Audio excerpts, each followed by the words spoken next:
BJP ਨੇ OBC card ਖੇਡਿਆ ਨੈਬ ਸਿੰਘ ਸੈਣੀ ਨੂੰ ਮੁੱਖ ਮੰਤਰੀ ਬਣਾ ਕੇ। ਪ੍ਰਧਾਨ ਮੰਤਰੀ ਮੋਦੀ ਵੀ ਖੁਦ ਨੂੰ ਓਬੀਸੀ ਲੀਡਰ ਪ੍ਰੋਜੈਕਟ ਕਰਦੇ ਰਹੇ ਨੇ। ਜੋ ਐਗਜ਼ਿਟ ਪੋਲ ਕਹਿ ਰਹੇ ਨੇ ਤੇ ਜੋ ਬੀਜੇਪੀ ਦੀ ਚੋਣ ਰਣਨੀਤੀ ਹੈਗੀ ਹੈ, ਇਸ ਦੇ ਵਿੱਚ ਸਮਾਨਤਾ ਕੀ ਦੇਖਦੇ ਹੋ ਤੁਸੀਂ? लोकसभा की 10 सीटें बीजेपी को मिल गई और उनका दिमाग सातवें आसमान पे चला गया कि हमारे यहाँ तो कोई है ही नहीं, विकल्प ही नहीं है। ਅਮਿਤ ਸ਼ਾਹ ਦੀ ਜਾਂ ਪ੍ਰਧਾਨ ਮੰਤਰੀ ਮੋਦੀ ਦੀ ਹਰਿਆਣਾ ਦੇ ਇਲੈਕਸ਼ਨ ਕੈਂਪੇਨ ਦੇ ਆਖਰੀ ਦੌਰ ਦੇ ਵਿੱਚ ਗਾਇਬ ਰਹਿਣਾ, ਉਸ ਤੋਂ ਦੂਰੀ ਬਣਾ ਕੇ ਰੱਖਣਾ, ਉਹਨਾਂ ਨੂੰ ਕਿਤੇ ਨਾ ਕਿਤੇ ਲੱਗ ਗਿਆ ਸੀਗਾ, ਇਹ ਜਾਣਕਾਰੀ ਮਿਲ ਗਈ ਸੀ ਕਿ ਸ਼ਾਇਦ ਗਏ ਇਸ ਵਕਤ। देखो वो भारत सरकार चलाते हैं, उनके पास खुफिया एजेंसीज बहुत हैं।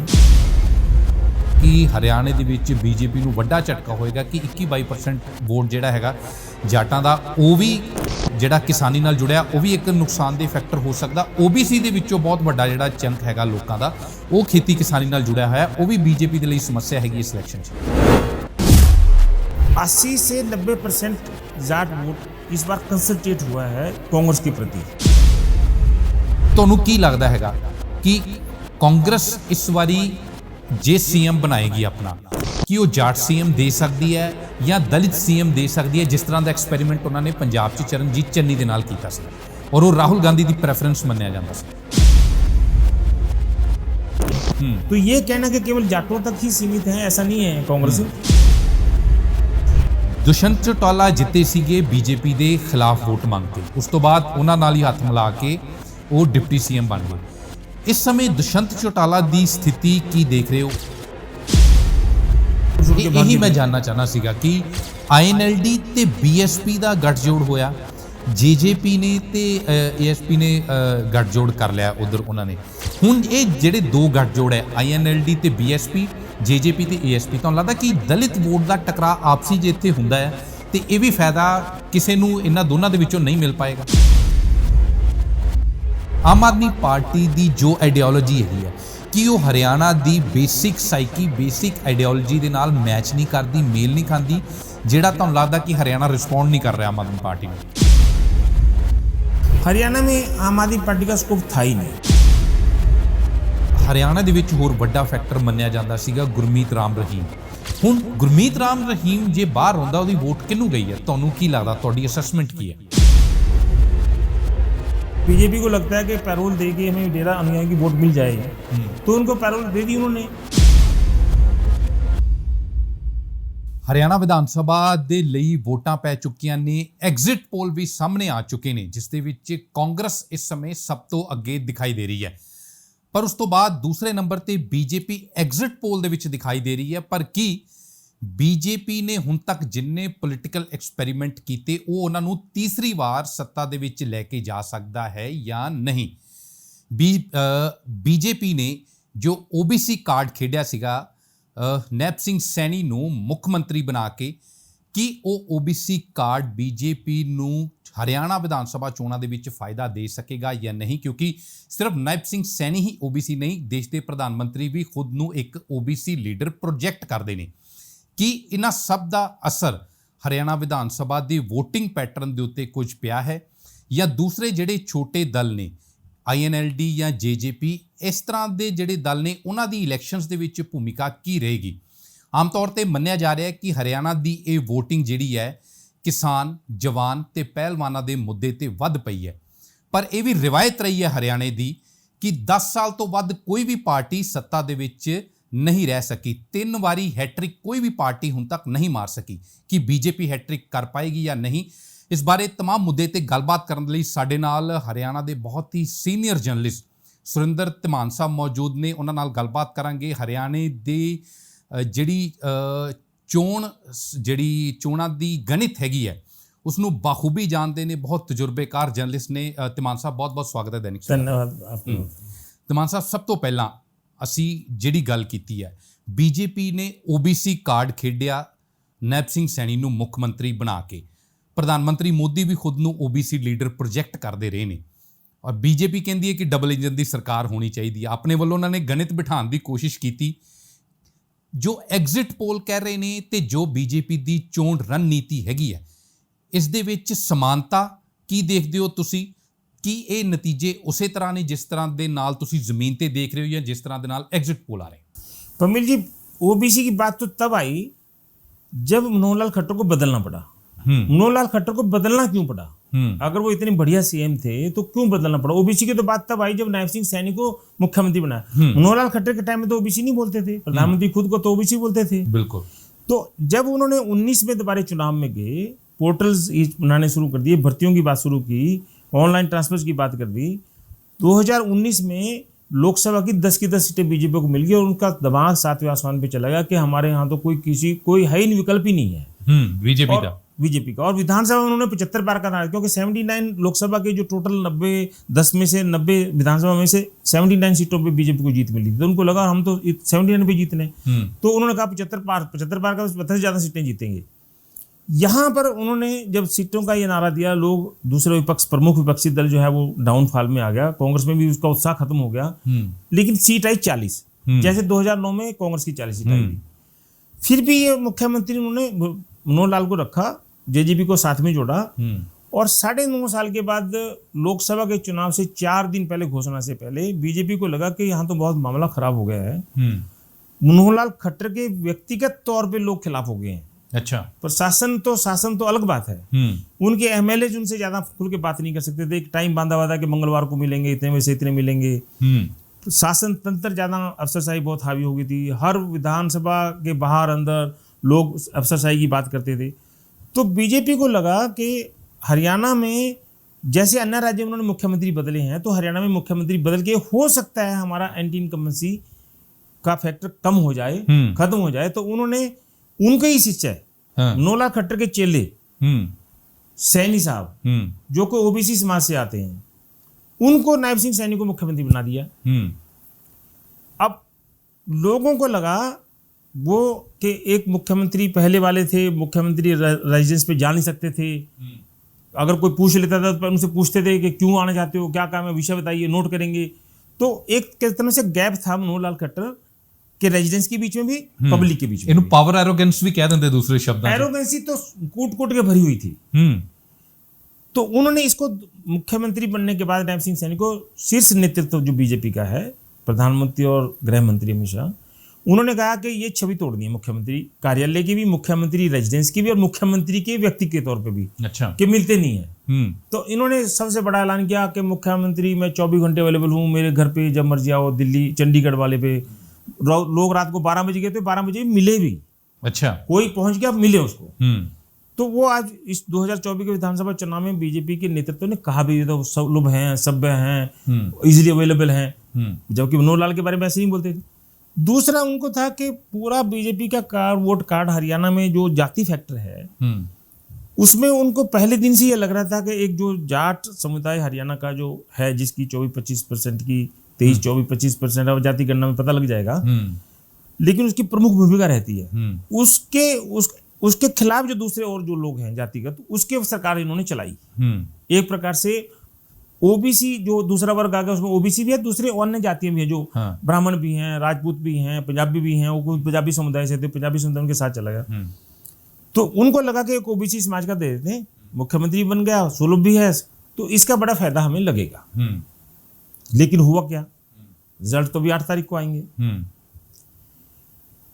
एक तो जो मनोहर लाल सरकार में कैबिनेट मिनिस्टर थे अनिल विज, वो बाहर चले गए, भाग गए, इनके नाम पे बिदक गए कि मैं सीनियर था, मुझे क्यों नहीं बनाया। हाँ। उसी में से जिसमें विधायक दल का उनको नेता चुना, उसमें भाग गए, छोड़ के भाग गए, मीटिंग ही छोड़ के भाग गए।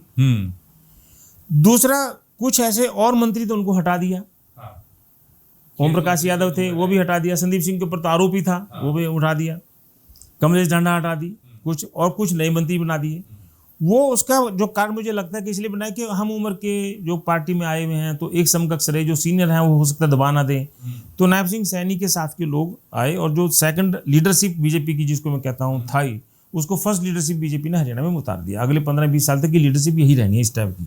ਜਿਹੜੀ ਗੱਲ ਤੁਸੀਂ ਦੱਸ ਰਹੇ ਹੋ ਕਿ ਮਨੋਹਰ ਲਾਲ ਖੱਟਰ ਦੇ ਅੰਦਰ ਪਾਵਰ ਐਰੋਗੈਂਸ ਬਹੁਤ ਹੈਗੀ ਸੀਗੀ, ਇਹੀ ਕਾਰਨ ਬਣਿਆ ਕਿ ਬੀਜੇਪੀ ਨੇ ਉਹਨਾਂ ਨੂੰ ਬਦਲਿਆ। ਨਹੀਂ ਤਾਂ ਉਹਨਾਂ ਨੂੰ ਲੱਗਦਾ ਸੀਗਾ ਕਿ ਅਸੀਂ 24 ਦਾ ਇਲੈਕਸ਼ਨ ਹਾਰ ਜਾਾਂਗੇ। ਦੂਸਰਾ, ਤੁਹਾਨੂੰ ਲੱਗਦਾ ਕਿ ਅਮਿਤ ਸ਼ਾਹ ਦੀ ਜਾਂ ਪ੍ਰਧਾਨ ਮੰਤਰੀ ਮੋਦੀ ਦੀ ਹਰਿਆਣਾ ਦੇ ਇਲੈਕਸ਼ਨ ਕੈਂਪੇਨ ਦੇ ਆਖਰੀ ਦੌਰ ਦੇ ਵਿੱਚ ਗਾਇਬ ਰਹਿਣਾ, ਉਸ ਤੋਂ ਦੂਰੀ ਬਣਾ ਕੇ ਰੱਖਣਾ, ਉਹਨਾਂ ਨੂੰ ਕਿਤੇ ਨਾ ਕਿਤੇ ਲੱਗ ਗਿਆ ਸੀਗਾ, ਇਹ ਜਾਣਕਾਰੀ ਮਿਲ ਗਈ ਸੀ ਕਿ ਸ਼ਾਇਦ ਗਏ ਇਸ ਵਾਰੀ। देखो वो भारत सरकार चलाते हैं, उनके पास खुफिया एजेंसीज बहुत हैं। एक खुफिया एजेंसीज के साथ साथ बीजेपी के पास 2-3 तरह का तंत्र है फीडबैक लेने का, सर्वे कराने का। सर्वेज बहुत कराते हैं, मीटिंग्स बहुत, चिंतन मंथन बहुत करते हैं। अमित शाह का अपना एक सर्वे का है, बीजेपी का एक अपना तरीका है, एक बीजेपी का स्टेट का अपना एक वो है, संघ वाले अपने अलग से हैं। तो ये फीडबैक तो उनको जारी थी, तभी उन्होंने मनोहर लाल खट्टर को बदला। लेकिन मनोहर लाल खट्टर को बदला ही क्यों पड़ा? इसके पीछे खाली सुशासन या एरोगेंसी नहीं है, इसके पीछे वो किसान आंदोलन भी है, जिस किसान आंदोलन में 700-750 लोग शहीद हुए और उनको दिल्ली नहीं जाने दिया, बॉर्डर सील कर दिए, जो कि बाद में शंभू बॉर्डर पे भी सेकंड जो आंदोलन हुआ वहीं पर बैठे हैं, आज तक भी बैठे हैं। उनको ना केवल आतंकवादी कहा, उनको कहा ये किसानों के भेष में कोई और हैं।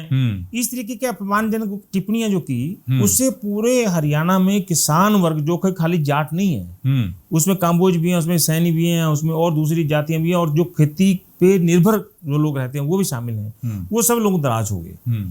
और जेजेपी क्योंकि इसके साथ ही सेकंड टेन्योर में 10 सीटें लेके वो भी 75 ਪਾਰ ਦਾ ਨਾਰਾ ਦੇ ਕੇ ਬੀਜੇਪੀ ਕੇ ਕਹਾ था हमको मैं ਅਸੀਂ जेजेपी ਤੇ ਜ਼ਰੂਰ ਵੱਖਰੇ ਤੌਰ ਤੇ ਗੱਲ ਕਰਾਂਗੇ।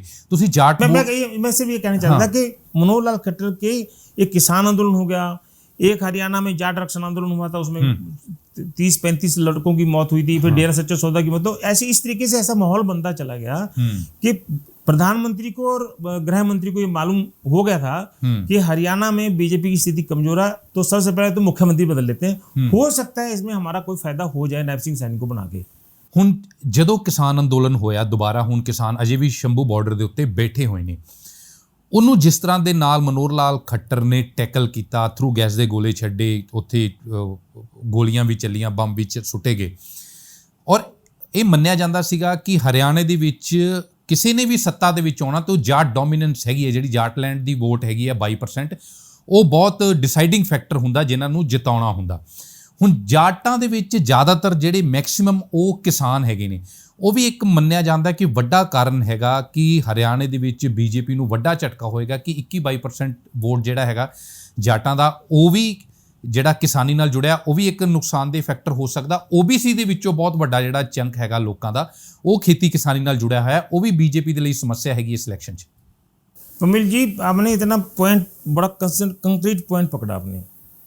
जैसे मैंने कहा कि खाली किसान जाट ही नहीं है और दूसरी जातें भी हैं, लेकिन जाट की डोमिनेंसी रही है हरियाणा में, चीफ मिनिस्टर रहे हैं इस जाति। हाँ जी, वो भी एक बहुत बड़ा फैक्टर था। तो एक किसान वाला वर्ग तो है ही है, एक था जो जाट जाति का, जो यहाँ पर एक चीफ मिनिस्टर है, उनको रखा था 10 साल से हमारा चीफ मिनिस्टर नहीं है। तो ये जो अभी रिजल्ट तो आ जाएंगे, एग्जिट पोल भी आ चुके हैं, लेकिन जो मेरा ट्रेंड जो मुझे पता था कि क्या था, लोकसभा में वो देखने को मिला था, 80 से 90% जाट वोट इस बार कंसंट्रेट हुआ है कांग्रेस के प्रति। अच्छा, हरियाणा में, जो कि पहले 2 हिस्सों में बट जाता था, हिसार, सिरसा और जींद वाला, इधर मगध से थोड़ा सा इधर वाला बेल्ट, ये लगभग चौटाला साहब के साथ, ये जो देवीलाल परिवार के साथ जुड़े रहे हैं ये। और इधर वाला जो बेल्ट है, रोहतक, सोनीपत, झज्जर वाला, ये हुड्डा साहब के साथ जुड़े रहते थे। ये पहली दफा है इस बार कि वो सारे का सारा सिरसा से लेके, मतलब कुछ जाट वोट अभी भी आईएनएलडी बसपा को गया है, अभी भी। ठीक, लेकिन जो मैं कह रहा हूँ 20%, 18%, 15% जो भी कोई गया होगा वो उधर गया है, अदर्स को गया है। लेकिन ये ज्यादा बड़ा चंक, जो सबसे बड़ा चंक है, चाहे उसको फार्मर्स में लगा लीजिए और चाहे उसको जाट समुदाय के तौर पे अकेले पे लगा लीजिए, ये कांग्रेस के प्रति गया है। इसलिए कांग्रेस का जो सिनेरियो पहले जो वोट परसेंट था 24 में 19 में रहा था, वो बहुत बड़ा परसेंटेज उसका बड़ा है। एक तो फैक्टर ये रहा, किसान का भी पूरा फैक्टर रहा, और लोकसभा में तो हमें देखने को मिला कि इनका जो जेजेपी का और बीजेपी का शुरू में तो बहुत बाइकाट हुआ, विरोध हुआ, बाद में थोड़ा चुनाव की वजह से लोग शांत हो गए, ठीक है, लेकिन उन्होंने वो गुस्सा मन में रखा। अभी पवन सैनी नारायणगढ़ की कंस्टिट्यूएंसी से, कभी जो वर्तमान सैनी नायब मुख्यमंत्री हैं, ये 2014 में जब लड़े थे, वहां से एमएलए बने थे, वहां पर उनको रोक लिया था अभी ट्रैक्टर लगा के। अभी इसी विधानसभा के चुनाव में पवन सैनी लाडवा से लड़े थे, वहां एमएलए बने 14 में, इन्होंने वाइस वर्सा किया, 24 में लाडवा से नायब सिंह सैनी चले गए, पवन सैनी को यहाँ भेज। ਜਿਹੜਾ ਤੁਸੀਂ ਗੱਲ ਕਰ ਰਹੇ ਹੋ ਕਿ ਕਿਸਾਨ ਅੰਦੋਲਨ ਜਾਂ ਜਾਟ ਫੈਕਟਰ ਕਿ ਜਾਟਾਂ ਦਾ ਮੁੱਖ ਮੰਤਰੀ ਬਣਿਆ ਔਰ ਪਿਛਲੇ 10 ਸਾਲ ਤੋਂ ਨਹੀਂ ਹੈਗਾ, ਇਹ ਇੱਕ ਕੰਬੀਨੇਸ਼ਨ ਬਣ ਗਿਆ ਬੀਜੇਪੀ ਜਾਂ ਮਨੋਹਰ ਲਾਲ ਖੱਟਰ ਦੇ ਅਗੇਂਸਟ, बीजेपੀ ਦੇ ਖਿਲਾਫ, ਇਹ ਬੀਜੇਪੀ ਦੇ ਅਗੇਂਸਟ ਬਣ ਗਿਆ। ਹੁਣ ਤੁਹਾਨੂੰ ਲੱਗਦਾ ਕਿ ਬੀਜੇਪੀ ਨੇ ਇਸ 'ਚ ਆਪਣਾ ਵੀ ਨੁਕਸਾਨ ਕੀਤਾ, ਜਿਸ ਤਰ੍ਹਾਂ ਕੰਗਨਾ ਰਣੌਤ ਨੇ ਸਟੇਟਮੈਂਟ ਦਿੱਤੀ ਕਿ 3 ਖੇਤੀ ਕਾਨੂੰਨ ਵਾਪਸ ਆਣੇ ਚਾਹੀਦੇ ਆ, ਉਸ ਤੋਂ ਅਗਲੇ ਦਿਨ ਹੀ ਕਿਸਾਨ ਅੰਦੋਲਨ ਹਰਿਆਣੇ ਦੇ ਵਿੱਚ ਫਿਰ ਪ੍ਰੋਟੈਸਟ ਹੋਣੇ ਸ਼ੁਰੂ ਹੋ ਗਏ। ਤੁਹਾਨੂੰ ਲੱਗਦਾ ਕਿ ਇਸ ਚੀਜ਼ ਨੇ ਵੀ ਬੀਜੇਪੀ ਦੇ ਅਗੇਂਸਟ ਮਾਹੌਲ ਬਣਾਇਆ ਔਰ ਖਾਸ ਤੌਰ ਤੇ ਇੱਕ ਵੱਡਾ ਵਰਗ ਖੇਤੀ ਕਿਸਾਨੀ ਵਾਲਾ ਤੇ ਖੁੱਲ ਕੇ ਸਾਹਮਣੇ ਹੋ ਰਿਹਾ, ਜਿਹੜਾ ਸ਼ਾਇਦ ਥੋੜਾ ਬਹੁਤ ਸੌਫਟ ਹੋਇਆ ਵੀ ਹੋਏਗਾ ਕੁਝ ਸਮੇਂ ਦੇ ਵਿੱਚ, ਉਹ ਫਿਰ ਉਹ ਉਸੇ ਨਾਰਾਜ਼ਗੀ ਤੇ ਆ ਗਿਆ। इसमें खाली कंगना रनौत नहीं थी, इसमें मनोहर लाल खट्टर भी थे। अच्छा, अभी जब विधानसभा का चुनाव चल रहा है, मनोहर लाल खट्टर को सामान्य तौर पे बीजेपी ने चर्चा पर प्रचार से दूर रखा। हालांकि वो आए, कई सीटों पे गए भी, प्रचार भी किया। कंगना रनौत ने तो अलग से बयान दिया ही दिया, किसान उसको भड़का दिया, उसको पेट्रोल डाल दिया प्रकाश सैनी में। लेकिन मनोहर लाल खट्टर ने अंबाला में प्रचार करते करते कहा, ये शंभू बॉर्डर पे जो पास में बैठे हैं ना, ये किसानों के भेष में किसान नहीं, ये कोई और है। अच्छा, और ये इनको हम किसान नहीं कह सकते, जैसे लाल किले पे चढ़ गए। तो उन्होंने और भड़का दिया इसको, अग्नि को।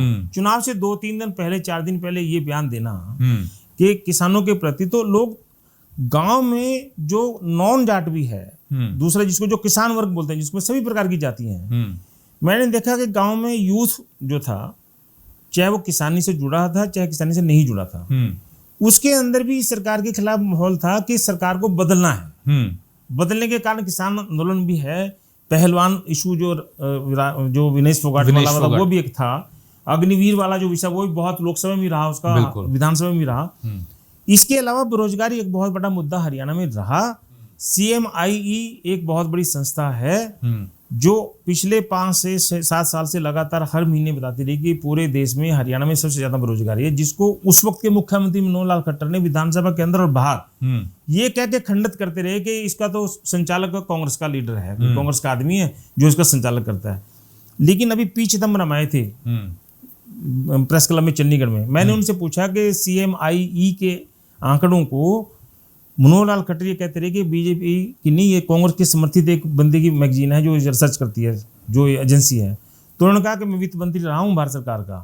CMIE इतनी बड़ी संस्था है जिसपे भारत सरकार का क्या, दूसरे देशों की सरकारें भी उस आंकड़ों पे अपना बहुत सारी प्लानिंग करती हैं, उसको मान्यता देती हैं। अच्छा, तो ऐसी प्रकार से इन बातों को कह के कि भी इसमें कांग्रेस के लोग हैं इसमें शामिल, ये कह के बेरोजगारी से मुंह मोड़ लेना, ये एक बहुत बड़ा फैक्टर हरियाणा में बेरोजगारी भी बहुत बड़ा रहा, जिसमें सरकारी भर्तियां भी एक बड़ा पार्ट है। 2014-15 से लेके, मतलब 15-25 मार्च 2015 को हरियाणा स्टाफ सिलेक्शन कमीशन का गठन हुआ था, तब से लेके 19 के चुनाव तक जो भर्तियां जिस तरीके से हुई, स्मूथ हुई, बहुत अच्छे तरीके से हुई, वैसी 2019 से 2024 के बीच में नहीं हुई। एक नया प्रयोग शुरू कर दिया CET का, उसमें बच्चे फंस के खड़े हो गए। 12-14 हजार 15 ਬੇਰੋਜ਼ਗਾਰੀ ਕਿਤੇ ਵੀ ਹੋਵੇ, ਕਿਸੇ ਵੀ ਸਟੇਟ 'ਚ ਹੋਵੇ, ਬੇਰੋਜ਼ਗਾਰੀ ਬਹੁਤ ਵੱਡਾ ਮੁੱਦਾ ਹੁੰਦਾ ਔਰ ਲੋਕ ਇਹਦੇ ਅਗੇਂਸਟ ਬਹੁਤ ਠੋਕ ਕੇ ਵੋਟ ਕਰਦੇ ਹੁੰਦੇ। ਪੰਜਾਬ 'ਚ ਵੀ ਇਹ ਵੱਡਾ ਫੈਕਟਰ ਰਿਹਾ ਇਲੈਕਸ਼ਨਸ ਦੇ ਵਿੱਚ। ਅਗਲੀ ਗੱਲ, ਇੱਕ ਹੋਰ ਚੀਜ਼, ਜਿੱਥੋਂ ਅਸੀਂ ਜਾਟ ਦੀ ਗੱਲ ਕਰ ਰਹੇ ਹਾਂ, ਕਾਂਗਰਸ ਦੇ ਖੇਮੇ ਦੇ ਵਿੱਚ ਜਾ ਕੇ ਦੇਖੀਏ ਤੇ ਹੁੱਡਾ ਵਰਸਸ ਸੈਲਜਾ ਵੱਡਾ ਮੁੱਦਾ ਬਣਿਆ। ਹੁਣ ਇਹ ਵੀ ਹੈ ਕਿ ਹੁੱਡਾ ਜੱਟ ਵੋਟ ਦੇ ਉੱਤੇ ਭਰੋਸੇਮੰਦ ਨੇ, 22% 23% ਵੋਟ ਹੈਗਾ। ਸੈਲਜਾ ਜਿਹੜੇ ਹੈਗੇ ਨੇ ਉਹ ਦਲਿਤ ਵੋਟਸ ਦੇ ਉੱਤੇ ਉਹਨਾਂ ਦੀ ਪਕੜ ਹੈਗੀ ਹੈ, 20% ਉਹ ਵੋਟ ਹੈਗਾ, 20-21% ਵੋਟ ਹੈਗਾ। ਤੁਹਾਨੂੰ ਕੀ ਲੱਗਦਾ ਹੈਗਾ ਕਿ ਕਾਂਗਰਸ ਇਸ ਵਾਰੀ ਜੇ CM ਬਣਾਏਗੀ ਆਪਣਾ, ਕਿ ਉਹ ਜਾਟ CM ਦੇ ਸਕਦੀ ਹੈ ਜਾਂ ਦਲਿਤ CM ਦੇ ਸਕਦੀ ਹੈ, ਜਿਸ ਤਰ੍ਹਾਂ ਦਾ ਐਕਸਪੈਰੀਮੈਂਟ ਉਹਨਾਂ ਨੇ ਪੰਜਾਬ 'ਚ ਚਰਨਜੀਤ ਚੰਨੀ ਦੇ ਨਾਲ ਕੀਤਾ ਸੀਗਾ ਔਰ ਉਹ ਰਾਹੁਲ गांधी ਦੀ प्रेफरेंस ਮੰਨਿਆ ਜਾਂਦਾ ਸੀ। पहले तो मैं दलित मुद्दे की बात करता हूँ। विधानसभा चुनाव में सैलजा 2019 के चुनाव में प्रदेश की कांग्रेस की अध्यक्ष थी। तो उस वक्त टिकटों का बंटवारा प्रदेश अध्यक्ष और CLP लीडर हुड्डा साहब थे, तो उन दोनों का बड़ा एक रोल रहता है हर राज्य में, CLP लीडर और प्रदेश अध्यक्ष। बिल्कुल, वो उस वक्त काफी अपने समर्थकों को टिकटें दिलवा पाई थी 2019 में। लेकिन उसका रिजल्ट ये निकला कि 12 ऐसे लोग थे जो धराम से गिरे। अच्छा, और कांग्रेस 31 में रहेगी। वहां पता था कि जिन लोगों को टिकट दिया बहुत कमजोर लोग हैं, लेकिन समर्थक थे इनके, इसलिए उनको टिकटें दिलवा दी और वो देनी पड़ी, कांग्रेस हाईकमान ने दे दी। नतीजा सरकार बनते बनते रह गई। बाद में हुड्डा साहब ने, जो मैं कह रहा हूँ ये मेरी वर्डिंग नहीं है, बाद में हुड्डा साहब ने प्रेस कॉन्फ्रेंस में भी कहा कि टिकटों का बंटवारा सही नहीं था। लेकिन 2019 की गलती 2024 में कांग्रेस दोहराना नहीं चाहती थी, इसलिए उन्होंने सर्वे करा लिए, लोगों से आवेदन मांग लिए, इंटरव्यू कर दिए, दीपक बाबरिया को प्रभारी बना के भी दिया, वो अलग ही प्रकार से सेक्टर को चलाते हैं। तो इस बार जो कुमारी सैलजा को टिकटें मिली सिर्फ 9, रणदीप सुरजेवाला को मिली सिर्फ 2। 78 सीटें गई हुड्डा साहब को, एक सीट गई सीपीआईएम को। 78 में से 4 या 5 ऐसे हैं जिनको हाईकमान ने तो दिया टिकट, लेकिन हुड्डा साहब से पूछ के दिया। वहां पर हुड्डा साहब के जो समर्थक थे उनको बिठाना पड़ा, कहीं एक दो जगह वो निर्दलीय भी खड़े हो गए। तो 19 की गलती ना हो 24 में, इसलिए उन्होंने एक प्रकार से हुड्डा साहब को खुला हाथ दिया टिकट बंटवारे में कि सरकार बनाओ, जैसे मर्जी बनाओ। अब दलित जब टिकटें 9 मिली सिर्फ शैलजा को, और एक टिकट डॉक्टर अजय चौधरी को, जबकि वो कैप्टन अभिमन्यु के खिलाफ जो नारनौंद से उनको दिलवाने थे, टिकट भी अनाउंस कर दी थी एक प्रकार से शैलजा ने, लेकिन उनको टिकट नहीं मिली, जैसे पेटवाड़ को टिकट मिली। तो इससे वो बहुत नाराज हुई और वो घर पे बैठ गई, चुनाव प्रचार नहीं किया। चुनाव प्रचार जोरों पे था। इस मुद्दे को बीजेपी ने खूब बनाया कि दलित नेता हैं, अपमान हो रहा है। मनोहर लाल खट्टर ने तो ऑफर भी करता सी, बाद में ऑफर कर दिया। उससे पहले मुलायम सिंह सैनी कर चुके थे चंडीगढ़ में। मैंने सवाल पूछा था दैनिक सवेरा ने, तो उन्होंने कहा कि हाँ मेरा ऑफर है, जब मर्जी आ जाए। लेकिन इस मुद्दे को भुनाने से उनको क्या हुआ ये याद नहीं रहा कि हरियाणा के प्रदेश कांग्रेस का अध्यक्ष उदयभान एससी है, कांग्रेस का राष्ट्रीय अध्यक्ष मल्लिकार्जुन खड़गे एससी है, वर्तमान उदयमान से पहले कांग्रेस की जो प्रदेश अध्यक्ष थी शैलजा वो भी एससी है, उनसे पहले फूलचंद मौलाना अशोक तंवर थे वो भी एससी, उनसे पहले फूलचंद मौलाना थे वो भी एससी। तो खाली एससी बोर्ड शैलजा से नहीं बंधा, एससी एक पारंपरिक तौर पे पहले भी कांग्रेस के साथ जुड़ा रहा है। कुछ समय के बाद जब बसपा पूरे देश में बहुजन समाज पार्टी जोरों पे थी, उस वक्त थोड़ा सा कटा था, कांग्रेस से छूट के और बसपा में चला गया था। तो खाली ये कह देना कि बसपा वो दलित समुदाय केवल शैलजा की वजह से कांग्रेस आता है, ये तो कहना उचित नहीं होगा। हाँ ये ठीक है, जिस समाज का कोई नेता होता है तो उसके प्रति थोड़ा अदभाव रहता है, पर उतना नहीं है कि बहुत बड़ा फैक्टर। और लीडर कई बार समाज का चेहरा बन जाता। फिर दूसरा उन्होंने गलती क्या की, चुनाव प्रचार में 3 या 4 दिन या 5 दिन नहीं, फिर बैठ गई और हर कोई ना कोई एक इंटरव्यू ऐसे देती रही जो कांग्रेस के खिलाफ जाता था। हालांकि यह कहा मेरा तिरंगे में जाएगा, कांग्रेस में जाएगा, लेकिन उनको ठीक नहीं माना गया इस एंगल से। और अशोक तंवर वापस आ गए बीजेपी से कांग्रेस में। बिल्कुल।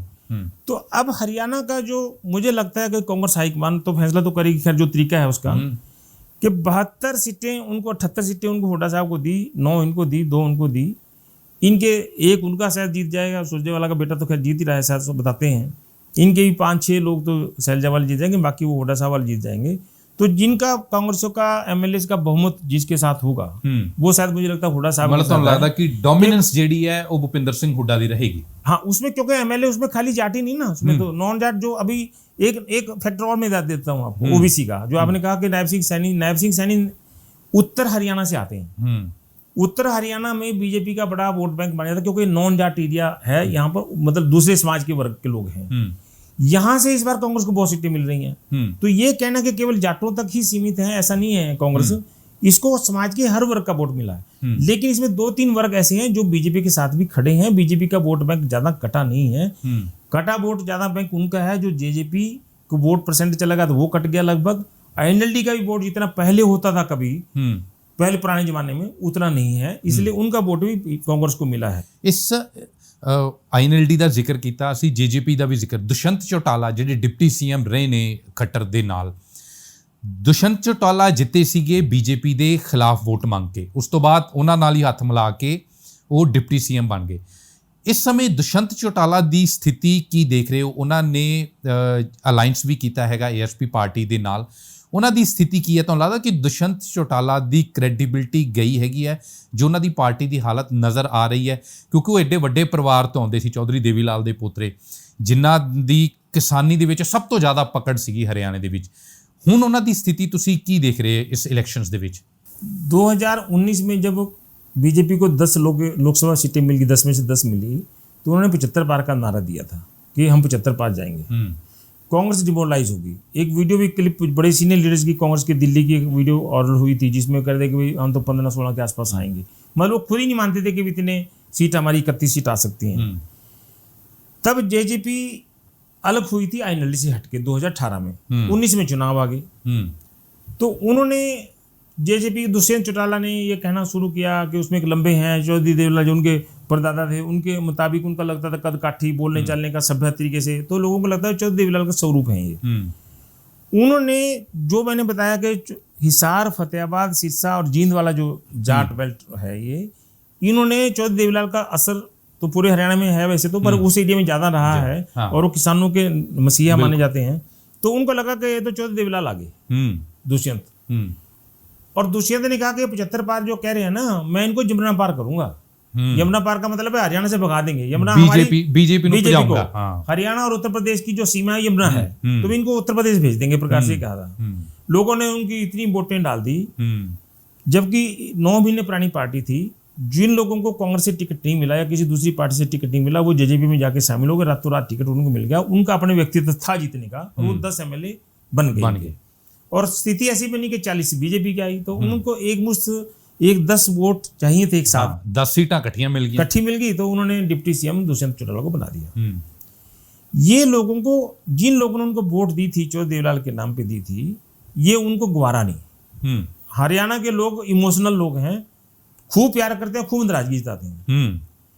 4.5 साल तक वो 10-12 मंत्रालयों पे रहे, डिपार्टमेंट उनके बड़े महत्वपूर्ण डिपार्टमेंट रहे। मजबूरी का मंत्रिमंडल बना था ये बीजेपी का। और जब किसान आंदोलन हुआ, वो अपनी कुर्सी बचाने के चक्कर में किसानों का साथ नहीं दे पाए, बीजेपी के साथ रहे दुष्यंत चौटाला। ਇਹ ਬੜੀ ਨਾਰਾਜ਼ਗੀ ਪੰਜਾਬ ਦੇ ਵਿੱਚ ਵੀ ਇਸ ਤਰ੍ਹਾਂ ਦੀ ਦੇਖਣ ਨੂੰ ਮਿਲੀ ਸੀ ਕਿ ਦੁਸ਼ਯੰਤ ਚੌਟਾਲਾ ਕਿਸਾਨੀ ਦੇ ਪਰਿਵਾਰ ਚ ਆਉਂਦੇ ਆ, ਚੌਧਰੀ ਦੇਵੀਲਾਲ ਦੇ ਪਰਿਵਾਰ ਚ ਆਉਂਦੇ ਆ, पर इन्होंने बीजेपी का साथ दिता, किसानों के प्रोटेस्ट का साथ। हालांकि हरसिमरत ने उस वक्त मंत्रिमंडल से इस्तीफा दे दिया था। हाँ, बिल्कुल, क्योंकि ये जुड़े रहे। दूसरा, जब विनोद फोगाट और बजरंग पूनिया और पहलवानों का जो महिला पहलवान हरियाणा की थी, जिनका नाम है, वहां पर उन्होंने आंदोलन किया ब्रजभूषण के खिलाफ, तब भी कमोबेश बीजेपी के साथ ही रहे। दुष्यंत चौटाला को इतना मुखर होकर नहीं बोले जितना बोलना चाहिए था। ये दोनों बातें नाराजगी थी हरियाणा के लोगों को। लोकसभा में इनको खूब नाराजगी जताई, इनका विरोध भी किया, और उनको सीटों पे परसेंटेज भी आपको पता है कि कितनी बहुत मामूली सी वोट आई। और हरियाणा के विधानसभा के चुनाव में जब वैसी स्थिति लग रही है इनकी, इनसे इतने लोग नाराज हैं, हो सकता है आने वाले टाइम में इन्होंने गलती भी मान ली कि मैं बीजेपी के साथ रहा, गलत रहा, मुझे जाना चाहिए था किसानों के साथ। और हो सकता है अगले 5 साल में इनके साथ फिर माहौल बन जाए, क्योंकि इनके साथ उम्र है। इमेज लगता कि क्रेडिबिलिटी दुष्यंत चौटाला दी। यही मैं कहना चाहता था, इनको एक बात ध्यान रखनी चाहिए कि जो बात करें सोच समझ के करें। जब मैं आपके खिलाफ कोई वोट मांग रहा हूं, तो मैं आपकी गोदी में जाके ना बैठूं। इन्होंने उल्टा काम किया। अब इनको अपने 5 साल ये क्रेडिबिलिटी बनाने में लगेंगे कि कुछ भी हो जाकर मैं बीजेपी के साथ खिलाफ वोट मांग लो, मैं बीजेपी के साथ नहीं जाऊंगा। हालांकि इनका आखिर तक भी यही गोड़ मोड़ जवाब रहा कि देखेंगे क्या होगा, क्या स्थिति बनेगी, हमारे बगैर सरकार नहीं बन सकती। एंड में अभी तक ये कहे पूर्ण बहुमत की, लेकिन हमारे चाबी हमारे पास रहेगी। एंड में यही बोलते रहे। हाँ, बिल्कुल। तो आज की डेट में इनकी क्रेडिबिलिटी तो बहुत शून्य हो गई है। इसका फायदा INLD और बसपा के जो गठबंधन बना है उसको मिला है, जो उनकी 19 में बहुत डाउन चली गई थी। उनके भी MLA छोड़ के यही मैं जानना चाहना सीगा कि INLD ਤੇ BSP ਦਾ ਗੱਠਜੋੜ ਹੋਇਆ, JJP ਨੇ ਤੇ ASP ਨੇ ਗੱਠਜੋੜ ਕਰ ਲਿਆ ਉਧਰ ਉਹਨਾਂ ਨੇ। ਹੁਣ ਇਹ ਵੀ ਮੰਨਿਆ ਜਾਂਦਾ ਕਿ ਜਿਹੜੇ BSP ਹੈਗੀ ਆ ਮਾਇਆਵਤੀ ਦੀ ਪਾਰਟੀ ਹੈ, ਤੇ ਜਿਹੜੇ ASP ਹੈਗੇ ਨੇ ਉਹ ਰਾਵਣ, ਕਿਆ ਨਾਮ ਉਹਨਾਂ ਦਾ ਪੂਰਾ, ਚੰਦਰਸ਼ੇਖਰ ਆਜ਼ਾਦ ਰਾਵਣ ਲਿਖਦੇ ਨੇ ਉਹ। ਚੰਦਰਸ਼ੇਖਰ ਆਜ਼ਾਦ ਰਾਵਣ ਇੱਕ ਤਰ੍ਹਾਂ ਨਾਲ ਮਾਇਆਵਤੀ ਦੀ ਕਾਟ ਕਰਦੇ ਨੇ ਉੱਤਰ ਪ੍ਰਦੇਸ਼ ਦੇ ਵਿੱਚ ਵੀ, ਜਾਂ ਜਿੱਥੇ ਜਿੱਥੇ BSP ਜਾਂਦੀ ਹੈ। ਹੁਣ ਇਹ ਜਿਹੜੇ ਦੋ ਗੱਠਜੋੜ ਹੈ INLD ਤੇ BSP, JJP ਤੇ ASP, ਤੁਹਾਨੂੰ ਲੱਗਦਾ ਕਿ ਦਲਿਤ ਵੋਟ ਦਾ ਟਕਰਾਅ ਆਪਸੀ ਜੇ ਇੱਥੇ ਹੁੰਦਾ ਹੈ ਤੇ ਇਹ ਵੀ ਫਾਇਦਾ ਕਿਸੇ ਨੂੰ ਇਹਨਾਂ ਦੋਨਾਂ ਦੇ ਵਿੱਚੋਂ नहीं मिल पाएगा? देखो, लोकसभा 2024 के चुनाव में अनुसूचित जाति का एक बड़ा वोट बैंक कांग्रेस साथ लग गया था। बीजेपी ने उसको तोड़ने का प्रयास किया, वो नहीं टूटा। हरियाणा में जैसे मैंने कहा था, अनुसूचित जाति का वोट कांग्रेस साथ होता, बसपा के साथ चला गया था। लेकिन बसपा का पिछले 10, 12, 15 सालों से ऐसे चुनाव की स्थिति बनी कि वो वापस धीरे-धीरे कांग्रेस के साथ चला गया, कुछ थोड़ा दूसरी पार्टियों में चला गया। तो बसपा का उतना स्ट्रॉन्ग होल्ड रहा नहीं हरियाणा में। ऐसी INLD की जो मजबूत स्थिति थी वो JJP की वजह से टूट गई थी और वो कमजोर हो गई थी। तो अब इन्होंने जो थोड़ा गठबंधन बनाया है उसका बेनिफिट मिला। ये भी कॉकटेल है ना, जात एंड दलित दा बनाने की कोशिश की थी, लेकिन उतना नहीं मिला जितना पहले मिलना चाहिए था। अच्छा। जो हरियाणा में इस बार उसको कांग्रेस को मिला गठबंधन के साथ, क्योंकि जाट समुदाय मैक्सिमम उधर है। अनुसूचित जाति का भी वोट बैंक एक बड़ा चंक उनके साथ है, कांग्रेस के साथ है। जब कभी ये सर्वे के बाद ये रिपोर्टें आएंगी तो उसमें पता लगेगा। लेकिन INLD को फिर भी बहुत बेनिफिट मिला। INLD 7-8 सीटों पे काफी मजबूत स्थिति में आई इस गठबंधन की वजह से। JJP की वजह से जो JJP को वोट गया था वो टूट के कुछ INLD के साथ गया। चौटाला साहब के साथ वो अभय सिंह चौटाला हैं, तो उनका नाम है, अपना एक बड़ी परिवार है। तो कुछ जो स्ट्रॉन्ग होल्ड जो सिरसा जिला होता था, फतेहाबाद जिला होता था, या कुछ और दूसरे जो स्कैटर्ड एरिया मेवात वाला एरिया है, नू वाला एरिया, उस एरिया में, या इधर जैसे हमारा नॉर्थ हरियाणा है, इस एरिया में, इस एरिया में उनको थोड़ा बेनिफिट मिला, लेकिन इतना बेनिफिट नहीं मिल रहा है कि वो सरकार बना पाए, वो इतनी वो सीटें ले जाएं, इतना बेनिफिट नहीं मिल रहा है। जो जेजेपी का वोट टूटा है वो मैक्सिमम कांग्रेस की तरफ गया, इनकी तरफ भी कुछ ਗਿਆ ਹੈ।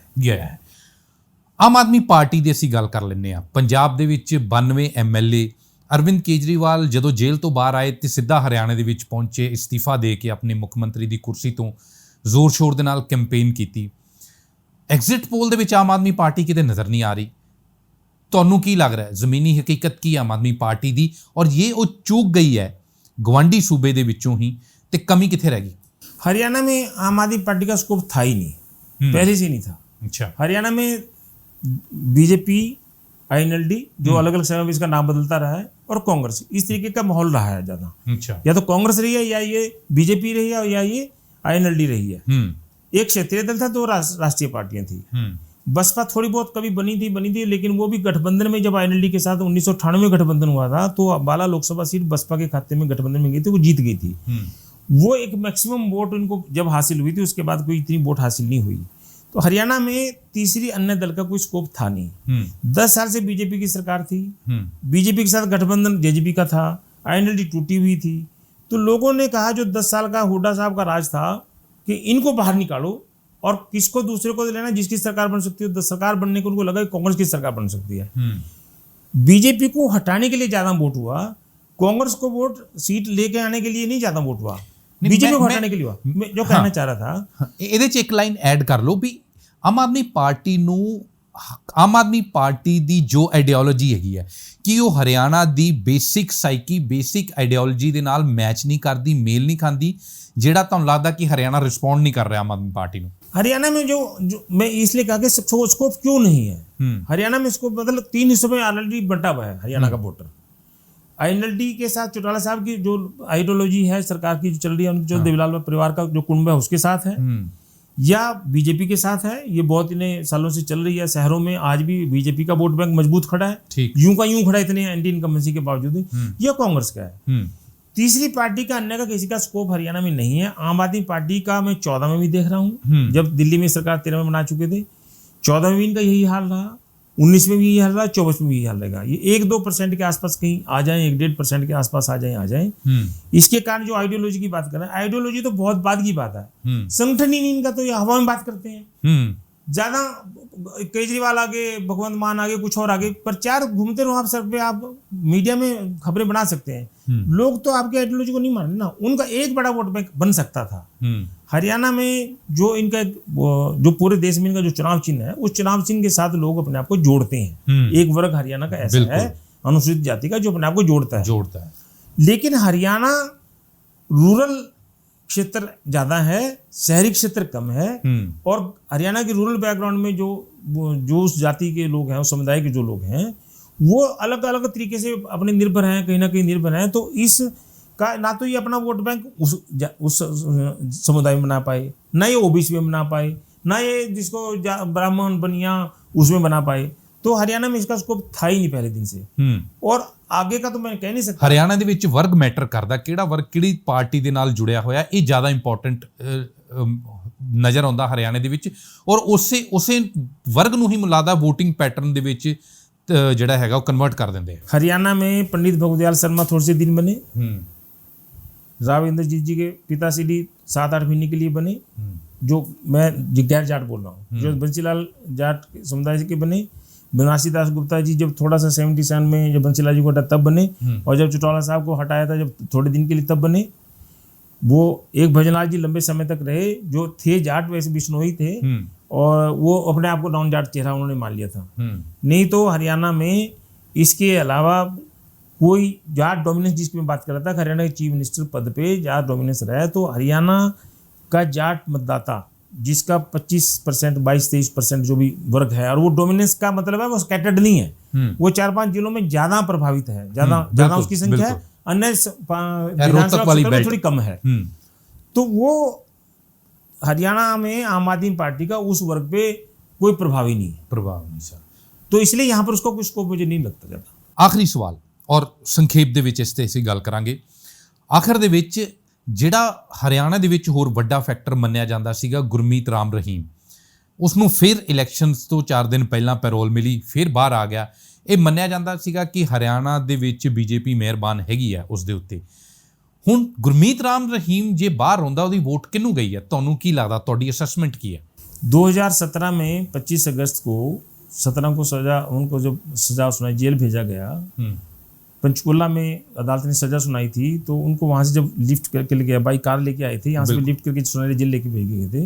तब आंदोलन हुआ था, उसमें डेरा प्रेमियों की मौत हुई थी सरकारी की पुलिस गोलियों से, और कुछ लोग लापता हुए थे। वो पुलिस केस चल रहे हैं, सरकार ने पुलिस केस बनाए थे। तब बीजेपी की सरकार थी, मनोहर लाल मुख्यमंत्री थे। ये एक मिसकंसेप्शन है, लोगों को लगता है कि भी डेरा सच्चा सौदा के अनुयायी बीजेपी को वोट डालते हैं। कमोबेश पंजाब में ऐसी स्थिति बनी, केस दर्ज हो गए, तो वो वहाँ कांग्रेस की सरकार उन दिनों होती थी, वो उन दिनों लगता भी कांग्रेस ने हमारे खिलाफ करा दिया। 2014 में एक गलती डेरा सच्चा सौदा ने की थी हरियाणा में, जो पहले भी नहीं की, बाद में नहीं कभी की। इनकी राजनीतिक विंग होती थी, अब तो खैर राजनीतिक विंग भी खत्म कर दिया है। इसका पंजाब में हमारा जो मालवा एरिया उसमें प्रभाव होता था, और हरियाणा में जो 7, 8, 10 जिले हैं इसमें प्रभाव होता था। उन्होंने 2014 के विधानसभा चुनाव से 2 या 3 दिन पहले करनाल में फैसला कर दिया कि बीजेपी को वोट दो। अच्छा, ये डेरा सच्चा सौदा की सबसे बड़ी शीशा वाले की गलती थी। उस वक्त वो वोट तो दी, बीजेपी की सरकार भी बनी, लेकिन जब वो जिस जो केस चल रहे थे उनको वहां से सिरसा से लेके आए, जो आंदोलन हुआ, यहाँ पर भी लोग मरे। वो जो लोग मरे हैं आज भी डेरा सच्चा सौदा के अनुयायी इस बात को भूले नहीं है कि किसकी सरकार में मरे थे। ये कहने की बात है, कोई खुल के बोलने की राजी नहीं है, उनके अंदर इतना नाराजगी है। तो उन्होंने ये कहना कि बीजेपी चाहे उनको पैरोल दे तो पैरोल दे, उनका अधिकार है, खुद ही सरकार बोलती है, हाईकोर्ट नहीं बोलती कि जिसका जो अधिकार है कैदी को मिले। इस बार के चुनाव में मुझे नहीं लगता डेरा सच्चा सौदा ने बीजेपी को वोट दिया। वो स्कैटर्ड थे, कोई आदेश नहीं था, कोई कुछ मीडिया रिपोर्ट्स होईਆਂ ने इस तरह ਦੇ ਨਾਲ कि बीजेपी ਨੂੰ वोट गलत रिपोर्ट है। ये मुझे अनुमान पे आधारित रिपोर्ट लगती है। डेरा सच्चा सौदा के बहुत सारे लोगों को मैं व्यक्तिगत तौर पे जानता हूँ, वो इस बात से नाराज हैं कि इस सरकार ने उनके गुरु को जेल भिजवाया, और जो इतने लोग मरे हैं, उन्होंने इस बार तो फतवा भी जारी नहीं किया कि किसको वोट देना है। जो लोगों को लगा उन्होंने अपने आप वोट दे दी, जिसको जो जहां पर है। ਫਿਰ ਤੁਹਾਨੂੰ ਕਿਉਂ ਲੱਗਦਾ ਕਿ ਬਾਬੇ ਨੂੰ ਹਰ ਇਲੈਕਸ਼ਨਸ ਤੋਂ ਪਹਿਲੇ ਬਾਹਰ ਕੱਢਣ ਦੀ ਜ਼ਰੂਰਤ ਸੀ? ਕਿ ਇਸ ਇਲੈਕਸ਼ਨਸ ਤੋਂ ਪਹਿਲੇ ਵੀ ਉਹਨੂੰ ਬਾਹਰ ਕੱਢਿਆ ਗਿਆ ਕਿਉਂਕਿ ਸਮਾਜ ਸੇਵਾ ਦੇ ਕੰਮ ਕਰਨੇ ਸੀ? राजनीति में किस किस की वोट लेनी है, ये राजनीतिक दल तो अपना सोच सकता है ना, मुझे किस तरीके से मिलनी है। कोई वोट पैसे 5,000 रुपए दे के खरीद लेता है, कोई साड़ी दे के खरीद लेता है, कोई बोतल शराब की बोतल दे के खरीदता है। अगर बीजेपी को लगता है कि पैरोल दे के हमें डेरा अनुयायी की वोट मिल जाए, तो उनको पैरोल दे दी उन्होंने, मिले या ना मिले तो बाद की बात है ना। तो प्रयास बीजेपी ने किया, वो करती है, इस बार इस दफा इस तरह का प्रयास करती है, लेकिन हर बार में कहता है जी वो तो कॉम्पिटेंट अथॉरिटी है, उसका अधिकार है, उसको मिलता ही है। तो मुझे नहीं लगता कि डेरा अनुयायी हो सकता है स्कैटर्ड लोगों ने दे दिया, पर कोई फतवा जारी नहीं था। ਬਹੁਤ ਬਹੁਤ ਸ਼ੁਕਰੀਆ ਧਮਾਨ ਸਾਹਿਬ ਗੱਲਬਾਤ ਕਰਨ ਲਈ। ਸੋ ਇਹ ਸਨ ਸੁਰਿੰਦਰ ਧਮਾਨ, ਜਿਨ੍ਹਾਂ ਨੇ ਦੱਸਿਆ ਕਿ ਐਗਜ਼ਿਟ ਪੋਲ ਕੀ ਕਹਿ ਰਹੇ ਨੇ, ਪਰ ਜ਼ਮੀਨੀ ਹਕੀਕਤ ਹਰਿਆਣੇ ਦੇ ਇਲੈਕਸ਼ਨਸ ਦੇ ਵਿੱਚ ਹਰਿਆਣੇ ਦੇ ਵੱਖ-ਵੱਖ ਵਰਗਾਂ ਦੇ ਲੋਕਾਂ ਦੇ ਵੋਟ ਕਰਨ ਦਾ ਤਰੀਕਾ ਕੀ ਹੈ, ਸਰਕਾਰ ਬਣਾਉਣ ਨੂੰ ਲੈ ਕੇ ਉਹਨਾਂ ਲੋਕਾਂ ਦੀ ਸਾਈਕੀ ਕੀ ਹੈਗੀ ਹੈ, ਲੋਕਾਂ ਦੇ ਦਿਮਾਗ ਦੇ ਵਿੱਚ ਕੀ ਹੁੰਦਾ ਜਦੋਂ ਵੋਟ ਕਰਨ ਜਾਂਦੇ ਨੇ, ਜਾਂ ਸਰਕਾਰ ਨੇ ਜਾਂ ਬੀਜੇਪੀ ਨੇ ਜਿਸ ਸੀਐਮ ਬਦਲਿਆ ਮਨੋਹਰ ਲਾਲ ਖੱਟਰ ਨੂੰ ਹਟਾ ਕੇ ਨੈਮ ਸਿੰਘ ਸੈਣੀ ਨੂੰ ਬਣਾਇਆ ਗਿਆ, ਤੇ ਉਸ ਦੇ ਪਿੱਛੇ ਦੇ ਫੈਕਟਰ ਕੀ ਸੀਗੇ, ਬਹੁਤ ਵਿਸਤਾਰ ਦੇ ਵਿੱਚ ਉਹਨਾਂ ਨੇ ਚਰਚਾ ਕੀਤੀ ਹੈ, ਦੱਸਿਆ ਹੈਗਾ ਕਿ ਕੀ ਫੈਕਟਰ ਸੀਗੇ ਕਿ ਜਿਨ੍ਹਾਂ ਨੂੰ ਦੇਖ ਕੇ ਹਰਿਆਣੇ ਦੇ ਲੋਕਾਂ ਨੇ ਵੋਟ ਕੀਤਾ ਹੋ ਸਕਦਾ। ये फैक्टर और करना है जी, जिस ओबीसी के बारे में ये वोट की बात कर रहे हैं कि हमने चीफ मिनिस्टर बना दिया, प्रधानमंत्री है, हरियाणा में मनोहर लाल खट्टर सरकार ने बैकवर्ड क्लास, जो ओबीसी जिसको बोलते हैं, हमारे यहाँ बैकवर्ड का ओबीसी वर्ड नहीं है, हमारे यहाँ बैकवर्ड क्लास है, एक क्रीमी लेयर भारत सरकार ने तय कर रखी है कि 10 लाख रुपए होगी, उसमें वेतन की आय और कृषि की आय नहीं होगी। लेकिन मनोहर लाल ने उसको 6 लाख रुपए करके रखा, और उसमें वेतन की भी जोड़ दिया है और कृषि की आय भी जोड़ दी। जो कोई किसी प्राइवेट संस्थान में भी काम कर रहा है, उसकी अगर आय वेतन से मिल रही है उसको, वो भी क्रीमी लेयर से बाहर होगा। तो एक प्रकार से उन 10 के 10 सालों में उस क्रीमी लेयर की वजह से पिछड़ा वर्ग के लोगों को नौकरी में स्थान नहीं मिला, उनको वंचित कर दिया। और जब नायब सिंह सैनी बने तो इन्होंने कहा कि हम इसको 10 लाख रुपए क्रीमी लेयर करते हैं, जो भारत सरकार की है, वो वेतन से बाहर कर देते हैं, वेतन की आय बाहर कर किसी की आय, और इसको बहुत बड़ी उपलब्धि मानते हैं। जिसको गला घोट के मनोहर लाल खट्टर सरकार ने रखा, उसको उपलब्धि मानने हैं कि भाई हमने हटा दिया। ये तो हटाने से तो 8 लाख रुपए कर दिया इन्होंने, और कांग्रेस ने कहा हम 10 लाख रुपए करेंगे, लेकिन भारत सरकार शायद वो 12 लाख रुपए करने जा रही है, तो उसी वक्त उसी रेशो के साथ हरियाणा में बढ़ जाए या पूरे देश में बढ़ जाए। तो ये ओबीसी का नाम लेके भी ओबीसी का तो बेनिफिट नहीं किया। अगर ये देखा जाए तो सबसे बड़ा तो काम यही है। हाँ ठीक है। ਸੋ ਮਤਲਬ ਇਹ ਫੈਕਟਰ ਅਜੇ ਬਹੁਤ ਸਾਰੇ ਪਏ ਨੇ ਕਿ ਜੋ ਕੈਲਕੂਲੇਸ਼ਨ ਬਿਠਾਈ ਹੈ OBC ਦੇ ਨਾਮ ਦੇ ਉੱਤੇ ਉਹ ਅਸਲ ਦੇ ਵਿੱਚ ਵੋਟਾਂ ਦੇ ਵਿੱਚ ਕਨਵਰਟ ਹੋ ਪਾਏਗੀ ਜਾਂ ਨਹੀਂ, ਇਹ ਨਤੀਜੇ ਆਉਣ ਤੇ ਹੀ ਜਾਣਕਾਰੀ ਮਿਲ ਪਾਏਗੀ। ਪਰ ਫਿਲਹਾਲ ਦੇਸ਼ ਦੁਨੀਆ ਦੀ ਬਾਕੀ ਖਬਰਾਂ ਦੇ ਲਈ ਬਨੇ ਰਹੋ दैनिक सवेरा ਦੇ ਨਾਲ। ਫਿਲਹਾਲ ਦੇ ਲਈ ਧੰਨਵਾਦ। देश दुनिया की हर खबर सबसे पहले देखने के लिए फॉलो करें Dainik Savera TV, YouTube, Facebook, Instagram, X और व्हाट्सएप चैनल पर।